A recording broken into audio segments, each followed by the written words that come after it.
seja muito bem-vindo a mais um vídeo. Nesse vídeo a gente vai analisar sobre o registro de evento 2240, né, que é condições ambientais do trabalho, agentes nocivos. Mas antes eu queria te passar um lembrete, né? Ontem eu lancei um evento, eu fiz um evento Acenda a Luz do Túnel do E-Social e muitas pessoas já tiveram acesso a esse evento e algumas delas disseram que realmente acendeu a luz delas. Porque muitas pessoas estão com dificuldade de bater a sua DCTF com o seu E-Social, estão encontrando dificuldade logo agora, né, que já tem a obrigação de estar enviando a folha de outubro e já pagar o DARF, né, substituindo aí a GPS. Então, não perde esse evento. Eu vou deixar aqui o link de inscrição desse evento, tá? Eu vou dar a oportunidade para você ver um replay desse evento. E é só você acessar o link abaixo, se inscrever e vai ser liberado para você o link para você estar assistindo esse evento. E lá nesse evento eu vou dar uma oportunidade, né, para você que quer ir mais longe, para você que quer, almeja ser um profissional habilitado em E-Social, que eu nomeio de chefe do E-Social. Para ser chefe, como eu expliquei lá no evento, eu considero um chefe do E-Social aquele que domina, que sabe enviar as informações, aquele que não tem medo, né, de informações futuras e aquele que é bem remunerado por isso. Então, esses três requisitos eu considero uma pessoa chefe do E-Social. Então, não perde lá depois de assistir esse vídeo aqui do evento 2240. Vai lá, tira um tempo e assiste esse evento. Lá está imperdível. Muitas pessoas sanaram suas dúvidas quanto ao batimento da sua folha de pagamento com a DCTF, ok? Mas vamos lá. Vamos aqui para o evento 2240, né? Condições ambientais do trabalho a agentes nocivos. Bom, esse evento ele serve para registrar as condições ambientais do trabalho, tá? Então, a pessoa ela vai informar qual que é a condição de trabalho da empresa dela, né? Indicar a condição da prestação de serviço do trabalhador, informar a exposição dos fatores de risco, né, do exercício da atividade, conforme a tabela 24.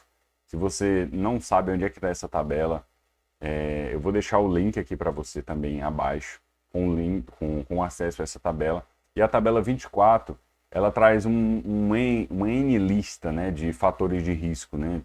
Então você tem que estar verificando nessa tabela para ver qual que é o que você vai estar utilizando, ok?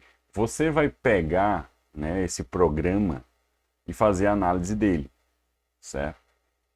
Existem algumas possibilidades, né? Ainda não tem nada oficialmente decidido, mas existem algumas possibilidades de você fazer esse envio de outra forma.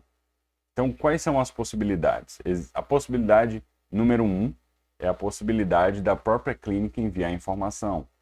Só que vai ter que ter uma sincronia muito grande. A gente vai ver aqui que existe requisitos antes de enviar esse evento 2240. Tá? Então, existe esse requisito que eu vou tratar aqui nesse vídeo. Então, é importante que você vai ter uma organização grande com as clínicas, né? Então, eu vou te explicar mais na frente sobre isso, tá? Mas o que você precisa saber é que existe a possibilidade da clínica estar enviando isso, tá? Ela pega lá o certificado da empresa, envia essas informações, ou a empresa passa a procuração para a clínica e a clínica faz o envio dessas informações. Tem essa possibilidade, ok? De fazer isso. Outra possibilidade é a clínica te enviar o XML, né? Você pegar o XML, importar esse XML no seu programa e o seu programa fazer a leitura dele, já realizar o cadastro, só te dando a opção já de você enviar esse evento 2240, né? Então, te entregar tudo de forma já preenchida. Então, esse aqui, ele é um evento que a empresa ela vai ter que estar à frente, o dono da empresa vai ter que estar à frente, ou o gestor da empresa vai ter que estar em frente, a pessoa que administra vai ter que estar na frente, porque existem aqui controles de EPI, de EPC. Então, eu vou explicar para você o que é que significa cada uma sigla dessa. E o que eu quero trazer à tona é que vai ter que haver essa necessidade de comunicação entre a empresa, a clínica entre a clínica, o escritório, entre o escritório, a empresa. Então, vai ter que ter essa comunicação, senão vai dar bagunça, senão vai dar problema, vai dar erro. E quando der erro, aí a Receita vai ter o prazer de te notificar e por aí vai. Aí gera um monte de problema. Então, tem essas opções. Ou a clínica envia, ou você envia por meio do XML. Ou você mesmo, ele te passa lá e você preenche as informações dentro do sistema. Então, na verdade, tem 3 opções básicas aí para você fazer o envio dessas informações, ok? Mas aqui é que está o detalhe, ó. Para poder aceitar o S2240, né, tem que ter aceito o 2190 ou o 2200 ou o 2300, né? 2190 é o registro preliminar, né? Você só precisa informar o nome, o CPF e a data de nascimento. O S2200, que já é o registro completo, né, com todas as informações, ou o 2300, que é daquele contribuinte individual, certo? Então, que é aquele trabalhador sem vínculo. Então, você tem aqui uma situação que você já tem que pensar lá na frente. Como é que vai funcionar isso daqui? Eu vou enviar o 2200 e a clínica vai enviar, e você sabe que você tem que fazer o exame, você tem que ter essas condições de ambiente de trabalho já feitas, ok? Então, para cada funcionário, você vai ter que enviar. Então, você vai ter que ter esse sincronismo com a clínica, né? Quem for cuidar, né, desse ambiente de trabalho vai ter que ter uma maior comunicação, né?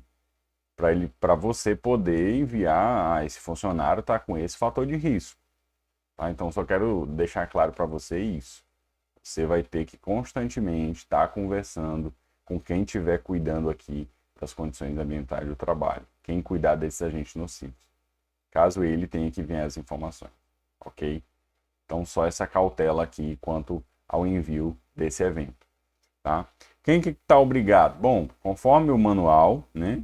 MOS lá, ele fala que o empregador, cooperativa, OGMO, sindicato de trabalhador avulso, órgão público em relação aos seus empregados que forem pelo regime geral da Previdência, se for pelo regime próprio, não é obrigatório o envio desse evento, mas se for o regime geral da Previdência Social, é obrigado a fazer esse envio. Qual que é o prazo de envio? É até o dia 15 do mês subsequente, né? Ao início da obrigatoriedade desses eventos SST ou da admissão. Então, você vai ter a obrigatoriedade, né? Então, digamos que a obrigatoriedade começou em janeiro, né? Se não prorrogar. Então, janeiro, fevereiro, você tem até 15 de fevereiro para fazer o envio de todas as informações do seu funcionário, certo? Então, você vai ter esse passo. Entrou alguém depois desse período, por exemplo, entrou em janeiro, você tem até o dia 15 para enviar do mês subsequente. Entrou em fevereiro, você tem até o dia 15 de março para enviar essa informação, ok? No caso de qualquer alteração de informação, também segue a mesma regra. Alterei, tem o prazo de até o dia 15 do mês subsequente para estar enviando essa informação. Então, é praticamente isso que você precisa saber aqui sobre a parte introdutória aqui desses eventos. Agora a gente vai fazer uma análise de layout, ok? A gente vai fazer uma análise aqui de layout para que você entenda quais são os eventos ou que informações são obrigatórias nesse evento. E você vai entender que não é um bicho de 7 cabeças. Por que não é um bicho de 7 cabeças? Porque isso aqui, quem vai te passar essa informação é a clínica. Se você falar assim, ó, a clínica ou quem for cuidar, né? Ó, seguinte, eu preciso dessas informações, me manda aí. Pronto, é só isso que você tem que fazer. Ou então, não, eu te mandei o documento, você não está encontrando a informação? Não, me diz onde é que está. Aí ele vai te explicar. Aí você pergunta, se ele te mandar o programa, você fala, ó, eu quero essa informação. Onde é que está? Está aqui. Essa informação, está bem aqui. Então fica muito fácil para você. Isso aqui não é nenhuma dor de cabeça, esse evento aqui de SST. A dor de cabeça é para fazer esse programa. Então, para você convencer o empregador, lembra ele, né? Ó, você tem que resolver a sua vida. Você tem que ter esses agentes aqui. Você tem que ir lá e ver se você vai precisar ou não fazer isso aqui. E as empresas, né, que cuidam disso, elas vão orientar direitinho. Então, já vai lembrando, porque em janeiro você tem que estar com isso aqui pronto, né? Quer dizer, até dia 15 de fevereiro, né? Você vai ter o 15º dia útil do mês subsequente, né? Ou 15 dias do mês subsequente. Então, você tem que estar atento a essas informações, ok? Lembra lá o seu empregador. seu cliente, na verdade. Então, na linha 11, né, do layout do nosso manual lá de layout, na linha 11 ele pede o tipo de inscrição, né? Se vai ser vinculado, né, se esse evento está sendo vinculado a uma pessoa jurídica ou a uma pessoa física, né? Então, preste muita atenção a esse ponto aqui. Tá? Não é só empresas que vão ter que enviar esse evento. Se ele está dando aqui a opção de CPF, é porque essa informação também vai. Imagina fazendas. Fazendas têm muitos agentes de risco. Então, precisa fazer esse programa. Precisa enviar essa informação. Fazenda também tem EPI. Então, você precisa enviar. Entendeu? Então, pelo que a gente tem analisado e pelo que eu até já conversei com algumas pessoas que mexem com o ambiente de trabalho, que vai mexer com agentes nocivos, eles têm um posicionamento diferente. Eles falam, ó, não é toda empresa vai estar obrigada. Todas as empresas vão estar obrigadas. Então, de qualquer forma, vai ter que fazer esse registro do 2240, vai ter que enviar essa informação. Então, você já entra em contato, já oriente o seu cliente para que ele entre em contato, tá, com uma clínica ou quem for cuidar dessa responsabilidade, para que ele já faça esse procedimento antes do limite máximo, né? Senão a empresa vai ficar com pendência, ok? Só ressaltando aqui, frisando para você. E aqui você vai informar, né? Se o CNPJ, o CPF, você vai informar também, se for questão de filial, ele só vai pedir as informações, né? Os primeiros números. E se for uma filial, você vai precisar informar, né, também os códigos finais. Então você precisa passar essa informação, ok? E aí vem a informação do trabalhador, né? Você vai precisar de um CPF válido.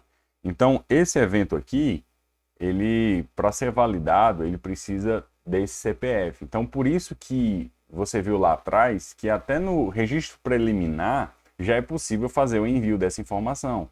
Então mesmo que você não tenha toda a documentação e enviou o registro preliminar desse empregado, você já pode estar enviando essa informação. Por quê? Porque no layout ele só pede o CPF do trabalhador, tá? É a única informação. Ele vai pedir o CPF, vai pedir também a matrícula do social, mas isso aí já é de forma automática, que é esse caso aqui, né? É interessante notar aqui a questão da validação, né? Ó, a matrícula deve ser correspondente à informada pelo empregador nos eventos 2190, 2200 ou 2300. Tá? Então, o 2190 entra nesse quadro. Você informa lá isso para o e-social, o e-social gera uma matrícula, né? E nesse evento você envia a matrícula desse funcionário, certo? É por isso que eu estou falando que vai ter que ter um sincronismo muito grande, caso seja a clínica que envie esse evento. Porque quando você faz o envio de um funcionário, gera uma matrícula para ele. E a clínica só vai conseguir enviar esse evento se você passar a matrícula desse funcionário. Então, vai ter que ter essa sincronia, se for a clínica que for enviar. Ok? Isso eu estou ressaltando aqui para você. E aí ele vai pedir a data inicial, né, da atividade, nessa condição descrita. Você vai precisar informar, ó, nessa data aqui começou os agentes nocivos. Certo? Então, você vai precisar informar essa data, a data inicial da condição. Ah, mudou de condição, beleza, você vai ter que informar a alteração desse 2240 para esse funcionário. Ok? Você vai ter que enviar novamente dizendo, ó, ele mudou, a exposição dele é outra. E aí você coloca o início, né, e coloca o fim da outra também. Ok? Aí ele pede local do ambiente, que tem dois, né? Que é estabelecimento de terceiro e estabelecimento do próprio pregador. Estabelecimento de terceiros é caso aconteça uma prestação, né, de serviço lá e tenha riscos lá. Então você precisa informar quais são os riscos, se for na sua empresa, ou qual é o local de ambiente de risco do terceiro.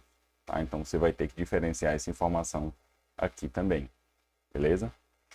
O outro aqui, já na linha 25, você vai mostrar, escrever, né, a descrição da atividade física, mental, realizadas pelo trabalhador, ó, por força do poder de comando a que se submete. As atividades deverão ser escritas com exatidão, né? E aqui ele dá até um exemplo, ó, distribuir panfletos, operar máquina de envase, né? Então, já operar máquina de envase já envolve algum risco. Operador de outro tipo de máquina, já envolve outro risco. Tem esse tipo de atividade. Então, vai ter essa descrição da atividade e precisa ser uma informação exata. Tá? Então, precisa realmente descrever qual é a atividade que esse funcionário ele vai estar exercendo. E aí vem o código de agente nocivo. Você vai precisar informar. E aqui já a gente pode ver na validação que deve ser um código válido e existente na tabela 24. Então, voltamos à tabela 24. Onde é que está essa tabela 24? No link abaixo vai ter o link para você estar acessando essa informação da tabela 24. Lá tem vários códigos, tá? Nessa tabela. Então, aqui vier, né, no documento, ou aqui a clínica foi enviar, você vai ter que ter como base a tabela 24. Vai ter que respeitar esse critério, ok? Então, é necessário você estar enviando essa informação. E descrição do agente nocivo. Então, aqui pediu o código, né, do agente nocivo. E aqui pediu uma descrição. Mas você só vai precisar informar a descrição, tá, desses códigos aqui.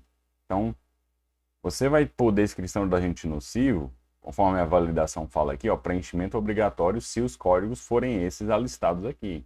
Então, foi algum código desse aqui, você vai ter que descrever qual é o agente nocivo. Então, vai ser preenchimento obrigatório. Se você enviar um código de agente nocivo que é desse aqui, não colocar a descrição, ele vai voltar como rejeitado. Tá? É só para esclarecer para vocês. Vai dar rejeitado e aí você vai ter que fazer a retificação e pedir a descrição do agente nocivo, caso não venha. Aí a gente tem tipo de avaliação, né, do agente nocivo. Se é quantitativo ou qualitativo. Se for quantitativo, tá, você vai ter que informar a intensidade, a concentração, a dose de exposição desse agente nocivo, né? E caso ele seja quantitativo, você tem aí uma infinidade de métricas, né? Então, isso aqui talvez seja difícil para você. Talvez você entenda aqui o que é decibel, mas tem outra aqui, fibra por centímetro cúbico. Aí tem essas métricas aqui que a gente não sabe. Então, de forma nenhuma, a gente deve enviar essa informação sem ter esses dados, certo? Então, nunca faça isso. O empregador, tem que enviar e está embrulhando. Não, informa qualquer coisa aí. Não. Pelo amor de Deus, não faça isso não. Melhor você nem enviar. Melhor você nem enviar e deixa ele se virar do que você enviar e enviar de maneira errada. Então, muito cuidado. Essa lista aqui é longa, né? Então, tem nomenclaturas aqui que... olha o 28. Né?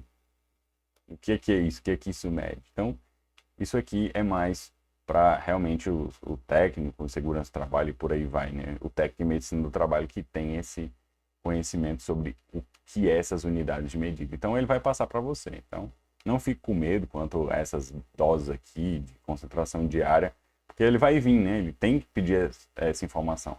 E se você não entender, você pergunta, não entendi isso aqui, qual a informação que eu tenho que colocar? E aí ele vai te dizer, tá? Ok? Então, aqui mostra que a validação dessa informação é exclusiva se o tipo for 1, né? Então, se for quantitativo. Então, qualitativo nem te dá a opção de você colocar essa dose ou unidade de medida, ou intensidade ou concentração desse agente, tá? Então, pode ficar tranquilo quanto a essa informação que o técnico lá vai informar para você. E aí ele vai pedir a técnica, né, utilizada para medição da intensidade ou da concentração, né, desse agente nocivo. Tá? Então, ele vai medir aqui, né, conforme esses parâmetros aqui, e passar para você. Então, aí ele vai ter que dizer a técnica que foi utilizada ou concentração, enfim. Qual é a métrica que ele utilizou? Qual foi a técnica para ele chegar a esse ponto? Então, o governo quer saber disso também. Ele não quer só saber aqui que é quantitativo o valor, né? E não dizer o que é que foi medido. Então, ele tem que ter essa noção. Então, é um programa muito organizado, né? Não funcionava, esse programa aqui não acontecia, não é que não funcionava, ele não acontecia, né? Tanto é que para muitas empresas isso aqui é novo, Tem empresas que nunca nem fizeram, né? Nunca sabem nem o que é um PPRA, um PCMSO, um LTCAT. Tem empresas que nem sabem o que é isso. Tem gente do departamento pessoal que nem sabe o que é isso, porque nunca fez. As empresas não faziam esse programa. E é lei desde muito antigamente. Só agora que entrou o E-Social e está obrigando essa informação. Okay? Então, tem que informar isso aqui também a técnica utilizada. E aí a gente já entra para o EPC, né? EPC é a sigla para Equipamento de Proteção Coletiva, tá? Então é um EPI, é uma espécie de EPI, só que é de forma coletiva. Então é uma proteção que é do coletivo. E aí ele faz algumas perguntas. Ó. O empregador implementa medidas de proteção coletiva, o EPC, para eliminar ou reduzir a exposição dos trabalhadores ao agente nocivo. Aí você vai ter essas três opções, né? Não se aplica, não implementa ou se ele utiliza EPC. Aí ele pergunta para você, ó, os EPC são eficazes na neutralização do risco ao trabalhador? Aí você tem sim ou não, tá? Então, você tem que dizer sim ou não de acordo com a validação, o preenchimento obrigatório exclusivo se o evento anterior aqui for 2. Então, se você não implementa, você utilizar aqui, perdão, se você implementa, você tem que dizer se sim ou se não, se ele neutraliza ou se ele não neutraliza. Então tem que ser sincero aqui, tá? Então o técnico lá ele vai ter que ser sincero nessa utilização. E aqui vem o EPI, né? A gente teve o EPC, que é coletivo, e esse aqui é o EPI, né? Que é o equipamento de proteção individual. Esse aqui é o que você vai dar para cada funcionário. Tá? Então esse evento aqui, ele envia informações de um funcionário apenas, ok? Mas você pode informar também se tiver um EPC. Ele vai entrar, o governo vai entender que esse funcionário ele utiliza esse EPC. Então, se você informar o mesmo EPC para vários, não vai ter problema. Agora, o EPI é exclusivo para cada funcionário.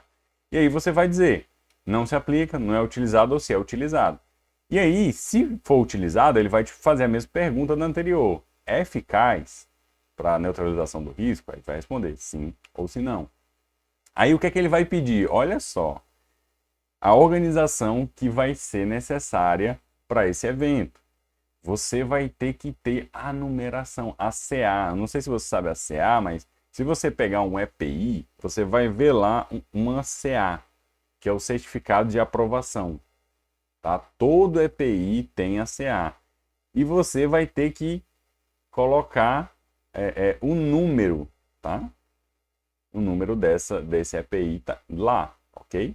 E vai colocar aqui a descrição, entendeu? Desse EPI, o que é, se é protetor auricular, se é capacete, por aí vai. Então você vai precisar ter esse controle. Geralmente as empresas já têm esse controle, então se você nunca teve acesso a esse controle, a empresa tem. A empresa, principalmente assim, se for uma fazenda, eles dão bota, dá luva, talvez, dependendo da situação, capacete, por aí vai. Então, eles dão essa proteção. Talvez você nunca nem viu essa lista, mas eles têm essa lista lá guardada, né? Para até ter comprovação de que foi dado EPI para esses funcionários. E aí, quanto ao EPI, ele já faz mais perguntas do que o EPC, ó. Foi tentada a implementação de medida de proteção coletiva de caráter administrativo ou de organização, optando-se pelo EPI por inviabilidade técnica, insuficiente ou interinidade, ou ainda em caráter complementar ou emergencial. Então, o que é isso aqui? Foi tentada a implementação de um EPC, tá? Então, você vai dizer sim ou se não. Foi observada as condições do funcionamento do EPI ao longo do tempo, conforme a especificação técnica do fabricante nacional importador, ajustada às condições do campo. Então, não é só aquele EPI, né, que existem diversos EPIs. Por exemplo, vamos citar aqui um EPI de bota de proteção, né? Se a pessoa for trabalhar com aquele asfalto, ele utilizar aquela bota, a sola da bota derrete. Então, vai ser necessário uma troca muito mais recorrente do que uma normal, que trabalha em, sei lá, num canteiro de obras. Vai ser totalmente diferente. Então, nessa situação, a bota derrete, né? e aí inviabiliza o uso, né? Então você tem que ter essa noção. Esse EPI foi ajustado para a condição do campo? Foi testado para essa condição? Aí você vai dizer se sim ou se não. Foi observado o uso ininterrupto do EPI ao longo do tempo, conforme a especificação técnica do fabricante nacional ou importador, ajustados às condições de campo? Você vai dizer sim ou se não. Foi observado o prazo de validade da CA no momento da compra do EPI? Então, tem validade EPI? Sim, também tem. Você vai ter que informar se sim ou se não, se essa validade, se foi comprado o prazo de validade, se está no prazo de validade. E a outra 47 é observada a periodicidade de troca definida pelo fabricante nacional, importador ou programas ambientais comprovada mediante recibo assinado pelo usuário em época própria. Então você vai dizer se sim ou se não, tá? A outra pergunta é quanto à higienização, né? É observada a higienização conforme a orientação do fabricante nacional importador? E aí você vai dizer se sim ou se não, ok? Então essas informações aqui são para o EPI. Então você vai precisar do número do EPI, vai ter que descrever, vai ter que ver se foi testada a situação, você vai ter que ser sincero aqui nessas respostas, tá? Para que você não tenha aí nenhum problema, ok? E aí tem outro ponto, né? Que é o último ponto, que você vai ter que preencher o CPF do responsável pelo registro ambiental, né? Deve ser um CPF válido. E vai ter que mostrar também o órgão de classe responsável por esse registro, né? Então você tem aqui 3 opções.